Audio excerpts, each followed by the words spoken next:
ఇప్పుడు మనసే అందాల బృందావనం ఆల్రెడీ ఎవరు వాడు రాధా పాడారు, జయలక్ష్మి గారు. రాధా జయలక్ష్మి గారు పాడారు. ప్యూర్ క్లాసికల్ సింగర్స్ వాళ్ళు. అవును.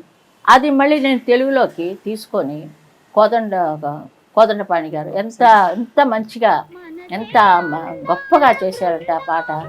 మళ్ళీ కాపీ కొడుతున్నాం అనుకోకుండా నా చేత ఎంతవరకు నా వాయిస్లోంచి ఆ సౌండ్ వస్తుందో అంతవరకు పట్టి కోదండపాణి గారు ఎక్కువ ఆర్టిస్ట్కి ఎక్కువ కష్టం కలిగించరు.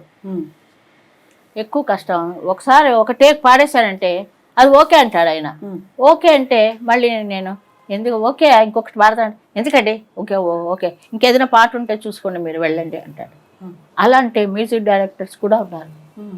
అంటే రీమిక్స్ అది మనసే అందాల బృందం. అందులో మీరన్న ఈ పాటలో కూడా ఒరిజినల్ బాణి దానిలోని దృఢత్వం అలాగే ఉంచుతూ సుశీల గారి అందాన్ని అదే సోయగాన్ని మొత్తం అందులో అద్దారని వినేవాళ్ళు అంటున్నారు. నా అదృష్టం నాకు నిజంగా ఆ విషయంలో మాత్రం చాలా అదృష్టవంతురాలి. ప్రొడ్యూసర్స్ అందరూ నన్ను పైకి ఎత్తారండి. వాళ్ళ పిక్చర్కి ఉపయోగించుకున్నారు నా వాయిస్. ఆ మ్యూజిక్ డైరెక్టర్స్ కూడా ఎంతో కష్టపడి చాలా రిహార్సల్స్ ఇచ్చి, అంటే ఘంటసాల గారు ఒక లవకుశ చాలండి మాకు జీవితంలో. మా జీవితం పండడానికి ఒక లవకుశ చాలు, ఒక భక్త ప్రహ్లాద చాలు. అది నారాయణ మంత్రం పాడుతుంటే ఆ రోజారమణి గారు ఆవిడ పాడుతున్నట్టే ఉంటుంది.